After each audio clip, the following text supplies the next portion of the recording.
Kalau perlu kasih saya untuk operasi intelijen Pak, saya bikin Amerika sama Cina malah perang Pak. Kasih gua satu pesawat kapal induk, kapal perang. Saya tembak satu nuklir ke Cina, nanti Cina bilang tuh Amerika tuh ya udah biar tembak-tembakan, udah kita yang masuk duluan. Kalau perlu gua jadi bajingannya Pak. Jadiin gue persona non grata Pak, orang yang tidak disukai dunia Pak. Kasih saya untuk izin untuk operasi intelijen. Saya masuk, saya tembak itu satu rudal ke Cina, terus nanti tembak-tembakan, mereka perang Pak. Mereka perang, kita manfaatin untuk membangun ekonomi. Saya dibenci dunia nggak apa-apa Pak, tapi dicintai tanah air nggak apa-apa Pak.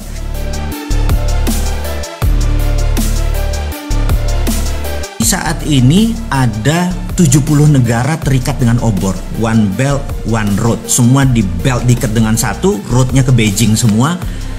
Jadi cara dia memprinting yuan adalah berbasis project di negara orang. Saya ulangi lagi ya, IMF memprinting money dolarnya menggunakan project di negara lain, dan itu sekarang ditiru oleh obor One Belt One Road-nya dia. Jadi negara-negara 70 negara, ada Pakistan, ada Sri Lanka, Papua Nugini, mungkin 60% portfolionya diambil oleh obor tadi. Jadi dia ngeprint yuan berbasis project di negara lain gitu ya.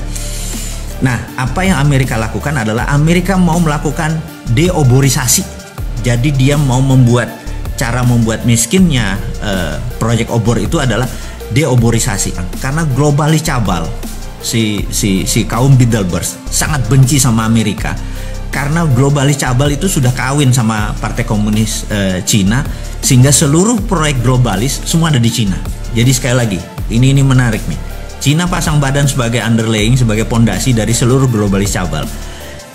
Cina bermain karena globalis senang sama negara otoriter. Gitu, dia nggak senang sama negara demokrasi. Otoriter kan one man, suara pemimpin langsung diikuti suara rakyat nggak mau disikat rakyatnya gitu ya, dan itu anti demokrasi gitu.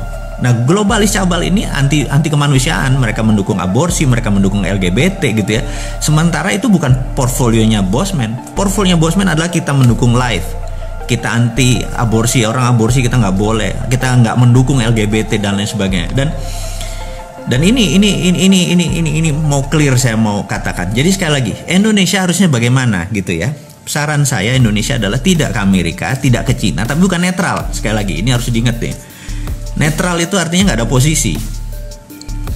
Nah, kita harus ambil posisi. Jadi saya berharap Indonesia ke depan memanfaatkan konflik kisruh ini. Saya udah pernah cerita tentang choke point. Saya terinspirasi dengan peristiwa tahun 89, di mana ada the secret meeting that changed China, di mana China merubah center of gravitatis atau pusatnya dari menjadi independen, menjadi tidak bergantung pada IMF. Dia punya ukuran sendiri, dia punya hukum dagang sendiri, dia punya meteran sendiri, dia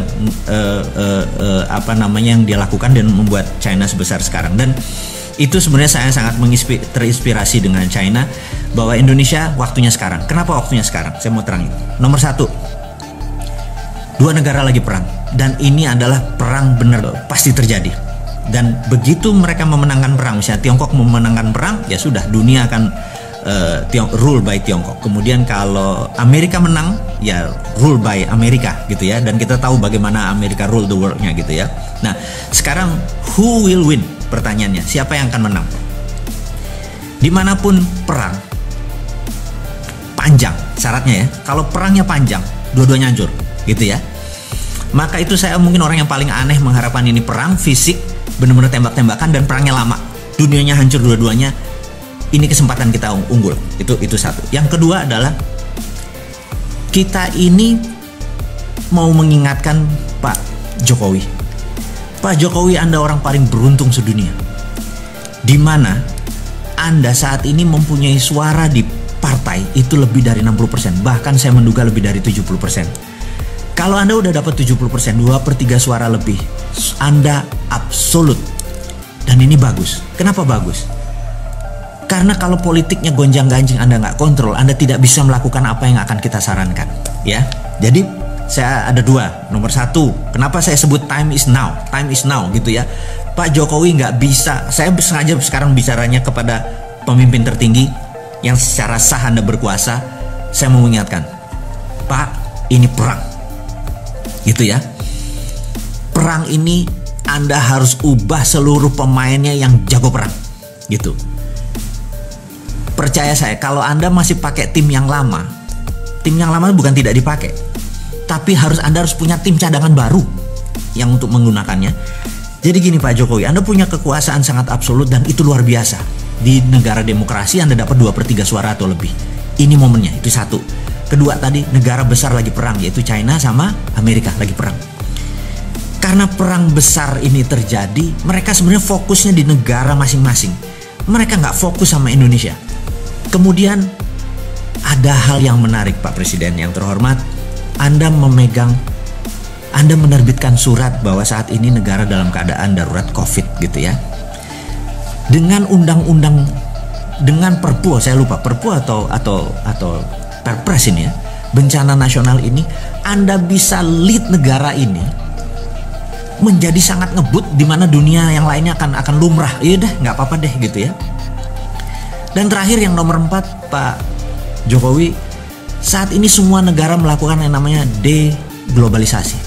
Deglobalisasi artinya dulu kan ada namanya global supply chain. Jadi ini nyuplai ke sini, nyuplai ke sini, rumit sekali global supply chain. Sekarang banyak negara yang lagi diblok, lagi nutup, lagi mau perang dan lain sebagainya.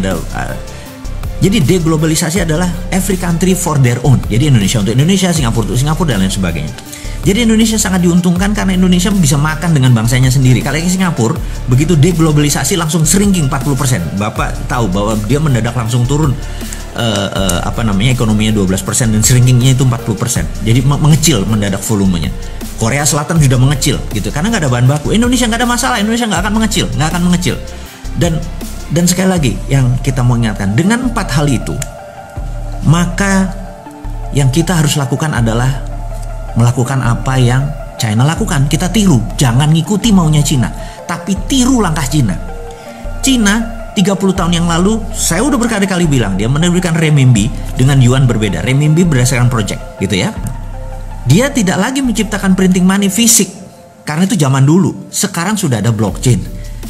Blockchain ini kita bisa printing yang namanya e-renminbi. Ini kalau kita Cina. Gunakan e-rupiah untuk membangun ekonomi Indonesia seperti halnya e-renminbi. Sama persis copy paste dan Anda nggak usah ragu-ragu Pak. FGD mikir dulu INA itu. Pak, saat ini kalau mau menggunakan cara pemikiran bos-bos kita, pejabat-pejabat kita yang masih dengan cara Keynesian, masih dengan cara ini nanti inflasi segala macam, di digital blockchain nggak bisa korupsi. Orang datanya kita tahu kan, trusted open ledger gitu ya. Jadi cara bantunya kemana? Ke UKM industri nomor 1, UKM yang trading nomor 2, tapi trading lokal, jangan ada import dan ekspor. Jadi UKM kalau mereka misalnya perlu duit 1 miliar gitu ya, mereka punya jaminan katakanlah project aset mereka bisa kita valuasi kok, aset mereka 500 juta gitu ya, kasih 300% Pak, bukan kayak kredit bank sekarang punya 1 miliar keluarin cuma 70%, punya 1 miliar keluarin 3 kali lipat. E-rupiah tadi adalah Anda cuma digital, nggak perlu ngeprint, nggak usah ngabisin kertas, langsung pindah. Dan infrastrukturnya sudah ada OVO, sudah ada GoPay, sudah ada Dinaran. Anda udah ada pakai Dinaran, tinggal distribusi aja, tinggal mau 3 miliar tadi untuk sektor produksi. Pokoknya 5 tahun mereka nyicil setiap bulan berapa, balik. Saya yakin Pak, kalau Bapak lakukan itu, ekonomi Indonesia, terutama industri Indonesia akan the best in the world. Pada saat mereka perang ini Pak, kita nyolong di tikungan. Jadi 2024 kita bisa number 1 country, bukan number 4 atau PricewaterhouseCoopers pernah bilang kita akan big 5. Enggak Pak. Amerika kalau perlu kasih saya untuk operasi intelijen Pak, saya bikin Amerika sama Cina malah perang Pak. Kasih gue 1 pesawat kapal induk, kapal perang, saya tembak 1 nuklir kami ke Cina, nanti Cina bilang tuh Amerika tuh ya udah biar tembak-tembakan, udah kita yang masuk duluan. Kalau perlu gue jadi bajingannya Pak. Jadiin gue persona non grata Pak, orang yang tidak disukai dunia Pak. Kasih saya untuk izin untuk operasi intelijen, saya masuk, saya tembak itu 1 rudal ke Cina, terus nanti tembak-tembakan, mereka perang Pak. Mereka perang, kita manfaatin untuk membangun ekonomi. Saya dibenci dunia nggak apa-apa Pak, tapi dicintai tanah air nggak apa-apa Pak. Jadi agak gila sedikit lah Pak. Dan usul-usul ini mudah-mudahan membuat sisi lain bernegara sehingga ekonomi kita maju bareng. Jadi dulu Pak, di tahun 45 ini saya ngomong sengaja kepada pemimpin dan pejabat negara lainnya. Bapak Ibu mungkin ada yang Ibu. Di tahun 45 kita merdeka karena Kamen Soro. Menderita bersama, gitu ya. Sekarang ini ada yang seneng, ada yang susah. Jadi sekarang kita nggak kompak. Jadi cara untuk membuat bangsa kita ini kompak satu Pak. Cepet-cepet buat common happiness Pak. Cepet-cepet buat seneng bareng. Jangan susah bareng Pak. Kita udah capek tahun 45 aja kita susahnya. Kalau sekarang ke depan kita harus buat common happiness. Kita mau seneng bareng Pak. Cara senengnya bareng gimana? Pegang masing-masing duit untuk sektor produksi Pak. Begitu UKM sektor produksinya dibangun Pak, 97% angkatan kerja itu adalah di tangan UKM Pak. Gak usah mikirin perusahaan yang gede-gede itu yang bilion-bilion dolar pakai ngutang asing lagi. UKM aja Pak dengan rupiah, selesai masalahnya. Saya yakin Bapak dan pejabat semua yang saat ini menjabat nggak ribet ke otaknya. Nggak usah bawa seorang Sontoloyo ini ke istana atau ke menjabat Pak. Cukup konsepnya diterima, saya sudah happy Pak. Karena kalau bangsa kita happy ya kita happy. Dan selesai masalahnya, kita menjadi champion, menjadi pemenang. Jadi tanpa berpanjang-panjang sahabat, itu adalah cerita mengapa the moment is now, waktu sekarang. Bisa nggak nanti 2024? Nggak bisa. Waktunya tuh sekarang gitu ya, pondasinya ini dipasang. Kasih 6 bulan lah untuk buat rupiah itu. Bapak buat badan usaha, bukan badan usaha, mungkin badan otorita tentang keuangan. Sesederhana itu Bapak. Jadi saya pikir bicara dengan Pak Presiden, mungkin saya nggak pernah bisa waktu, Bapak terlalu sibuk. Karena kalaupun saya diundang ke Pak Presiden, saya nggak mau duduk di depan meeting room. Saya minta waktu dengan Bapak adalah jagongan Pak. Kita sarungan, saya ngeteh Pak, saya nggak ngopi ya, Bapak yang ngopi gitu ya. Jadi kita jagongan Pak. Ngomong santai Pak, nggak ngomong struktural, kita ngomong santai. Jadi kalau itu dilakukan saya mau Pak. Ketemu panjenengan, kita ngobrol ngarol ngidul, terus sharing. Dan saya sederhana Pak orangnya Pak. Saya nggak minta jabatan, saya minta Bapak yang melaksanakan karena Bapak megang mandat untuk menerbitkan rupiah. Rupiah itu solusi.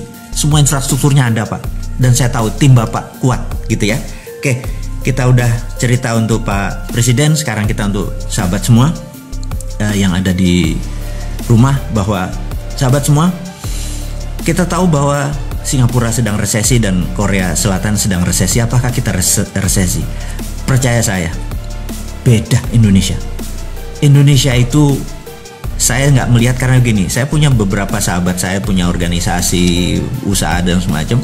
Kita udah review di selama corona, ternyata hampir turun penjualan itu kecil sekali. Dan kebanyakan yang turun karena di masa Covid, boleh jujur, ini saya sesama pengusaha kita share, bahwa ternyata di bulan-bulan sebelum corona, di November, Desember itu memang sudah bergerak turun. Jadi saya ngobrol sama teman-teman, saya bilang, lo banci kalau lo mengatakan gara-gara corona bisnis lo turun. Jujur deh, bahwa sebelum corona lo udah turun kan? Iya. Nah, itu sahabat semua, bahwa sebenarnya sebelum corona ada yang sudah mulai bergerak turun. Itulah yang kebanyakan yang kena. Tapi kalau yang sebelum corona biasa-biasa, setelah corona turun sedikit, habis itu naik lagi sekarang gitu ya. Nah, jadi ke depan jangan takut teman-teman, gaspol aja semua. Jadi apapun usaha Anda, gaspol. Anda produksi, gaspol aja.